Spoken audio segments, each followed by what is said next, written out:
رستہ سرکار کا، پروردگار دیکھے رستہ سرکار کا، اور روح الامین چومے تلوا سرکار کا۔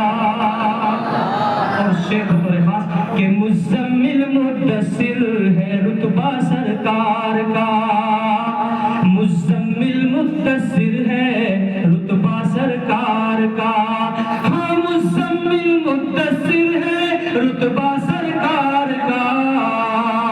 اور پڑھتی ہے آیت آیت، پڑھتی ہے آیت آیت خطبہ سرکار کا، پڑھتی ہے آیت آیت خطبہ سرکار کا۔ وہ کون سی لائن ہوگی، وہ کون سا صفحہ ہوگا، وہ کون سا سپارہ ہوگا جس میں میرے نبی کے جمال کی جھلک نہیں؟ ہر آیت آپ کے جمال کی جو ہے نا گواہی دیتی ہے۔ اسی طرف اشارہ تھا کہ پڑھتی ہے آیت آیت خطبہ سرکار کا۔ اور ایک جملہ کہہ رہا ہوں، اس کو سنے اور جو اس میں میسج ہے، جو اس کا پیغام ہے، اس کو دھیان میں رکھے۔ آج کل ایک ٹرینڈ چل رہا ہے کہ بیٹیوں کی پیدائش کو برا سمجھا جا رہا ہے۔ کیا کہ اگر 2 بیٹی لگاتار 3 بیٹی لگاتار پیدا ہو گئی تو والدین کے چہرے پر شکن آ جاتی ہے، اور اگر ماشاءاللہ 3 لڑکے پیدا ہو جائے تو محلے والے بھی کہتے ہیں کہ واہ ماشاءاللہ ٹھاٹ کھڑے ہو گئے، 3 لڑکے ہو گئے۔ گویا اس کا مطلب یہ ہے کہ وہ کہنے والا بھی لڑکے کو اپنی نظروں میں اچھا سمجھ رہا ہے، اور جس کے یہاں پیدا ہوئی اس کو بھی احساس دلا رہا ہے۔ سنے شیخ، اور اس غلط فہمی کو دل سے نکال دے کہ جس کو اولاد اللہ تبارک و تعالیٰ دیتا ہے، چاہے لڑکا ہو یا لڑکی، وہ اللہ کی نعمت یا رحمت ہوتی ہے۔ جس کے نہیں ہے اس سے جا کے پوچھے۔ شعر سنے کہ پروردگار دیکھے رستہ سرکار کا۔ اس میں ایک جملہ آئے گا شجرہ۔ شجرہ کا مطلب ہوتا ہے خاندانی نسب، خاندان جو چلتا ہے، نسب جو چلتا ہے، اس کا مطلب شجرہ، ٹھیک ہے؟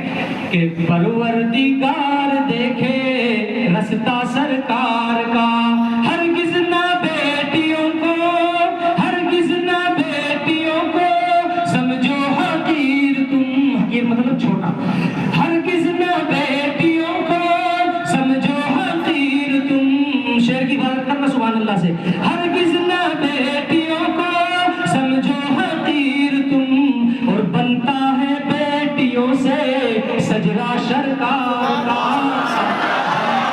بیٹیوں سے شجرا سرکار کا۔ میرے نبی کے 4 بیٹیاں تھیں۔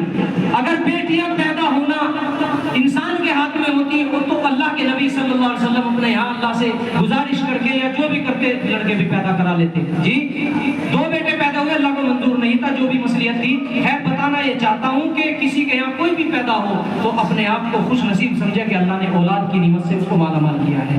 کہ بے ہرگز نہ بیٹیوں کو سمجھو حقیر تم، بنتا ہے بیٹیوں سے نسب نامہ شجرا سرکار کا۔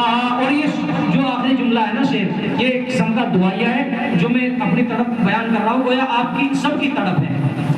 کیا کہ بندے کی تقدیر کی بھی ایک دن معراج ہو، بندے کی تقدیر کی بھی، بندہ کا مطلب آپ سب بھی شامل ہیں، کہ آپ سب کی بھی تقدیر کی بھی ایک دن معراج ہو۔ دیکھے یہ خواب ہی میں، دیکھے یہ خواب ہی میں، اور دیکھے ہم خواب ہی میں چہرہ سرکار کا، دیکھے ہم خواب ہی میں چہرہ سرکار کا۔ پروردگار دیکھے رستہ سرکار کا، اور روح الامین چومے تلوا سرکار کا۔ اسلام کی پاور کیا ہے؟ تو سنا کر اپنی بات کو ختم کرتا ہوں۔ کیا ہے؟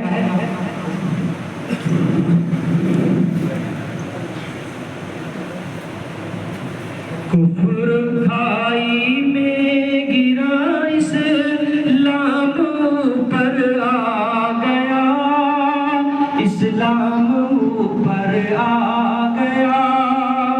کفر کھائی میں گرا اسلام پر آ گیا۔ مسلمانوں گھبرانے کی ضرورت نہیں ہے۔ کیا بدر میں جب 300 تیرا لشکر آ گیا، 313 کا لشکر آ گیا، کفر کفر کھائی میں گرا، اسلام اوپر آ گیا، بدر میں جب 313 کا لشکر آ گیا، اور شعر خاص طور سے اللہ اللہ ہو گئے اسلام میں داخل، عمر ہو گئے اسلام میں داخل، عمر اللہ اللہ ہو گئے اسلام میں داخل، عمر مذہب اسلام اب پردے سے باہر آ گیا، پردے سے باہر آ گیا۔ جب حضرت عمر ایمان لائے نا، اس سے پہلے مسلمان چھپ کر عبادت کرتے تھے، جب حضرت عمر ایمان لائے اس کے بعد اعلان ہو گیا کہ کھلے عام کعبۃ اللہ میں نماز پڑھے، طواف کرے، عبادتیں کرے، وہی شعر ہے۔